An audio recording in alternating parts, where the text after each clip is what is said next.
I would like to bring up to the stage our chair, Craig Tuck, and I will let Craig do the introductions, and Craig will come up with his two panelists as well. Please give them a very warm welcome. Thank you so much for attending our session. We're very, very excited to talk to you this morning. We have lots of content to get through. I'll try and use at least half our time on introductions. That'll leave about 10 minutes. We've got lots of notes, not much time. I'm delighted to be joined by the esteemed Karen Eccles and Ben Walmsley. I'll go introduce you to those two guys in just a little bit. But we are here to talk about Media 3.0. Apparently that will be an era where first-party data is privacy compliant. We're all looking forward to that. And with the continued ad signal loss, Media 3.0 can carve out a new relationship with the consumer. We'd argue that we're about to talk about existing relationships with consumers that people should know about right now, where privacy is a right and there's a clear value exchange in order to enhance targeting personalization. So Ozone is presenting the premium web's vision for Media 3.0, and in the session with two of our founding publishers, we're going to expand on that shared vision that we have for a future of media powered by the premium web, not just gaming, as you all heard Hamid talk about. The following 5 years of unprecedented publisher collaboration in Ozone, we're going to discuss the common principles that unite, frankly, editorially-led publishers online, and the things that differentiate them from the made-for-advertising content that we hear about all too often. I think that with reader-first experiences, the premium publishing industry is uniquely positioned to help us all transition, frankly, to the era of Media 3.0. So without further ado, who are we? I'm Craig, I'm from Ozone, and I'm the Chief Revenue Officer. Just frankly delighted to be here amongst all of you. We've got Karen Eccles, Chief Commercial Officer at the Telegraph. There's really long introductions here. They've done a bit in their time. Karen is responsible for the commercial team at the Telegraph, overseeing advertising, editorial integrated partnerships, content syndication, and e-commerce. With over 20 years of commercial experience, she joined the Telegraph in 2017, previously holding positions as Managing Director, Digital Partnerships Innovation. And prior to joining Telegraph, worked at DC Thompson companies like Beano Studio, Shortlist Media, and so on. And then to my immediate left, Ben Walmsley, Managing Director of The Sun. Ben became Managing Director in 2022, having joined though News UK back in 2016 as their Digital Commercial Director, holding several leadership positions in ad tech companies, such as Seismic, having joined there from Yahoo, where he led a team driving strategic partnerships across the EMEA region. There's a lot here about what Ben and Karen are inspired by, but I'll move on. It's not me. So we're going to cover Media 3.0 in three largely themes. So we've got three for 3.0, like what we did there. And the first theme is, and by the way, this isn't just about publishers. I think the narrative sometimes is that when publishers talk, it's all about publishers. This, importantly, is about advertisers and brands and how we all thrive in that new era of Media 3.0. So everything that we talk about as being beneficial to a publisher is indeed beneficial to an advertiser too, and indeed beneficial to the whole ecosystem. That's an important thing to remember. So theme number one, I'm going to come to you first, Karen, and this is the theme of what makes premium publishers different from the rest of the web. We talk about, you hear about made for advertising and how much of a problem that can be. Karen, can you talk a little bit about the difference between premium web and made for advertising as you see it? Sure, and hi everybody, really happy to be here. Thank you for joining our session. So I was thinking about this on the way in this morning, and a few of us are in, and some of you in the room might be as well, in an ad tech chat group that's got about 1,000 people in it. And there was a conversation a couple of weeks ago where somebody very fairly said, aren't kind of most sites ultimately made for advertising, because advertising revenue and commercial revenue is a really important part of funding them. But I believe there's a very big difference. And we actually, the three of us, were having a conversation 2 or 3 weeks ago and started talking about made for readers, which you could also use as made for users in a gaming sense, but basically made for the consumer. And we believe that's the essential difference. When, in our example, the Telegraph's a news brand, when we think about constructing our website and app for our subscribers, what that means in terms of the journalism they expect, why people stay, why people will pay for a subscription, why they keep coming back, why they spend time with us, and our behaviour in terms of what that means if we're not just chasing transient traffic for its own sake. It's a very different product. And if you're made for readers or users in other media, then you really respect that reader's data. You create a relationship with them, you understand them, you have a lot of first-party data and first-party insights with which you build your product. But also there's a level of trust and respect that goes two ways. One way is the way that we treat that data and we treat those insights, that we're very protective about those readers. And also with the trust and the loyalty that you build up. That then has a phenomenal halo effect for advertising, and advertising is incredibly important to all of our business models, and it always will be. But what we produce, the core product, is for, at the end of the day, the consumers that enjoy it, and advertising is the way in which we derive value from that. And I think that's the core difference that I would say differentiates everything on the premium web, is that it's made for a user. It doesn't matter if it's a news brand, if it's gaming, if it's a specialist interest site, kind of whatever that might be, but it's not there just for the purpose of rinsing impressions and advertising out of a consumer without real value exchange. Yeah, it's a really clear distinction, isn't it? And I think we're going to get on to unpicking the characteristics of Media 3.0, each of those points, because I think they're really important to do just that with each of them. But Ben, as well, recently some made-for-reader publishing companies, entities, environments, contexts, whatever you call them, have maybe been accused of being made for advertising. And when you look at programmatic, is that, what's your opinion on that? Whose fault is that? Are they having to play games and deploy tactics in order to capture revenue that ordinarily they wouldn't prefer to? Yeah, well, I think it's really important to start by differentiating made for advertising with advertising funded model, the premium web. And so actually the 4A's very recently come up with a definition of made for advertising, which is perhaps a useful starting point. So above 30% ad to editorial ratio. Often those ads are poor quality, so there'll be autoplay video, there'll be frequently refreshing, there'll be those slideshows where you're trying to get to the point of the story. 30-second non-skippable ads? That sort of thing. Yeah, that kind of thing. Sort of thing. You wouldn't want to do that. Yeah. But I think the primary difference is that the business model of a made for advertising site is, the main cost in those businesses, if you can call them that, would be bringing traffic in, and often that's coming from low quality referral sources, so paid social media, content recommendation, and that is the primary cost. Of course, the primary cost in a made for readers business is the editorial content. The sites are often poor quality, they're templatized, and the content itself looks dated, and you can tell almost immediately that it's not written by an editorial team. So that's the model of made for advertising. And then to your point about the incentives of programmatic, that's changed so significantly in the last year, I think. And actually, give an example for us, we've taken 84% of our authorised reseller list we've removed in the last 3 months. And actually, what we're seeing is that the value that advertisers attribute to our inventory has increased as a result of that, because advertisers are now optimising towards quality. They're optimising towards better placements. Yeah. And so actually the incentives of the premium web are to remove advertising placements from the site, reduce the number of ad calls, and that's not something we'd seen before.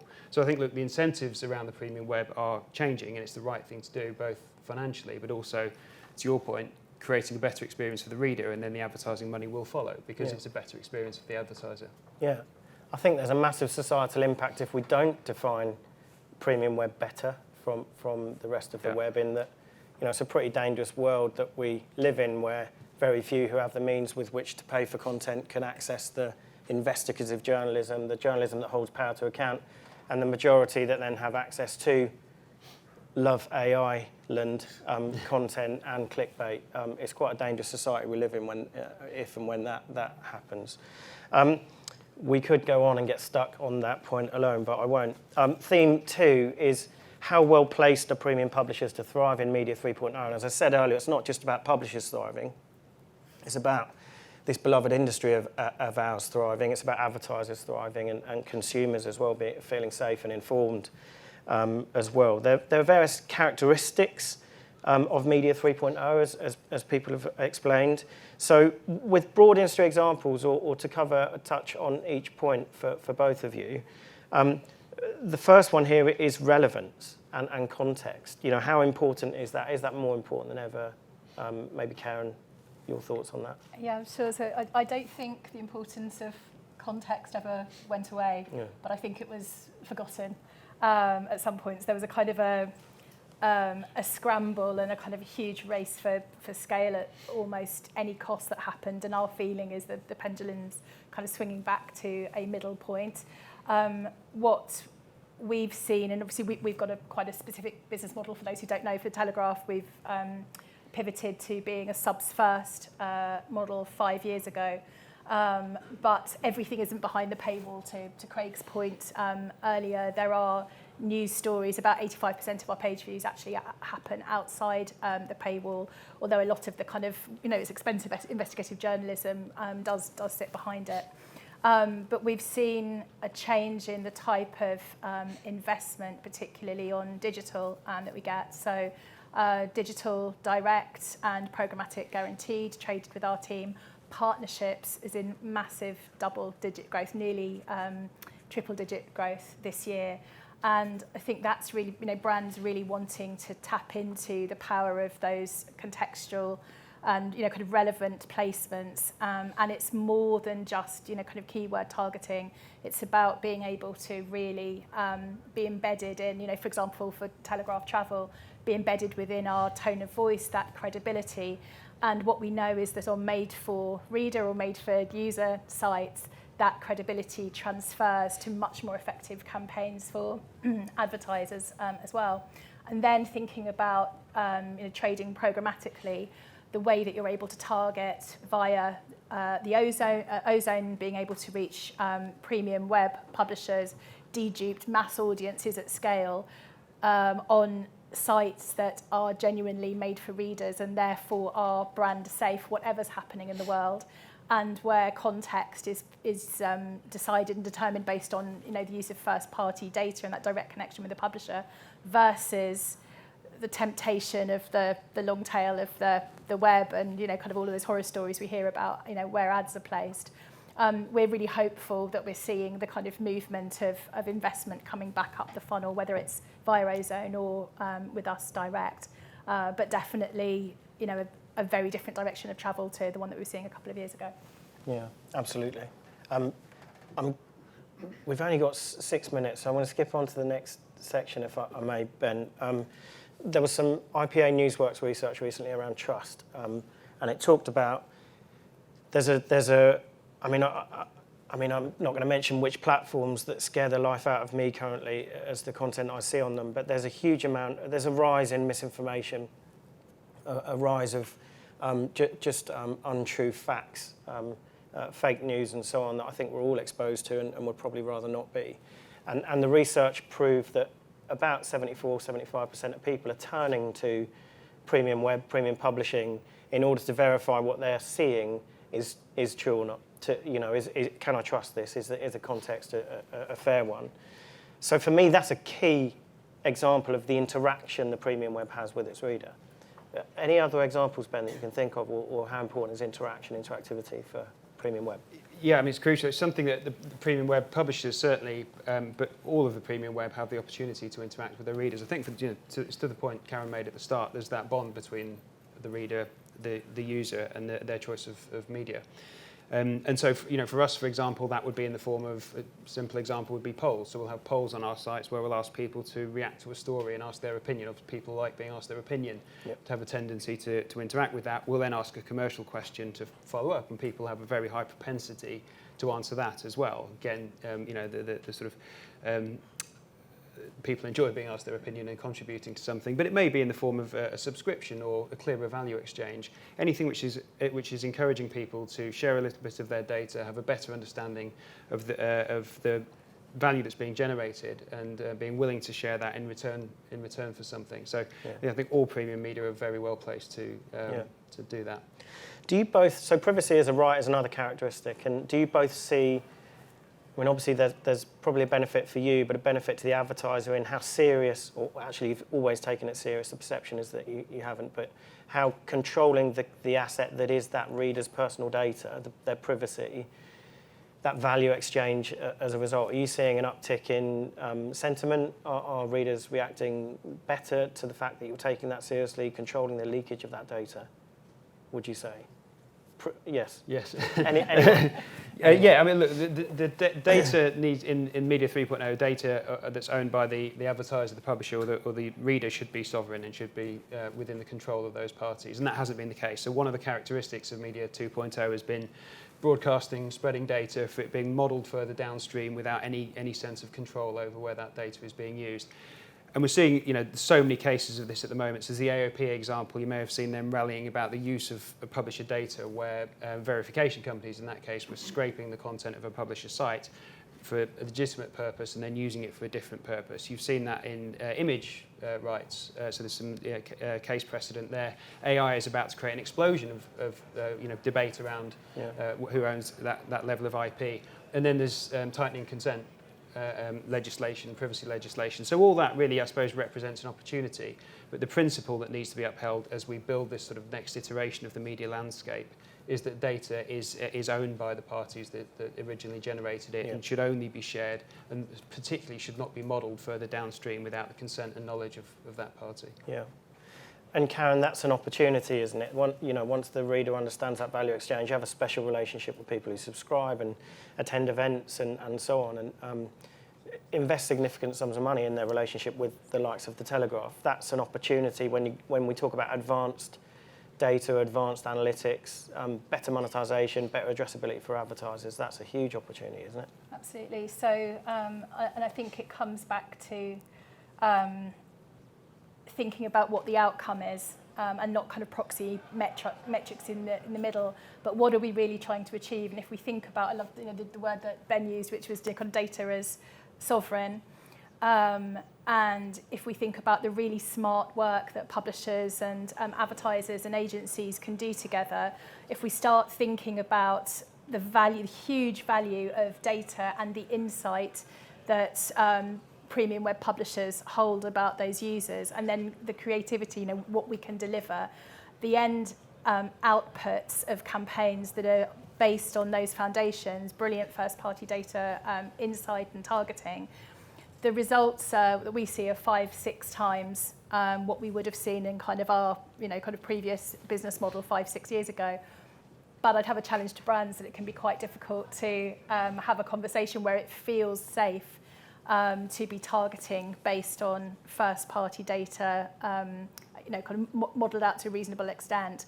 But that addiction to kind of huge reach and huge scale we have, never mind the wastage, is a bit of a concern at the same time. And I hope we can have conversations about what's the actual results that this, kind of more compliant, more respectful approach to user data can generate. Yeah. And Ben, it's the time, isn't it, where we can hope to no longer be put upon by search metrics in digital display.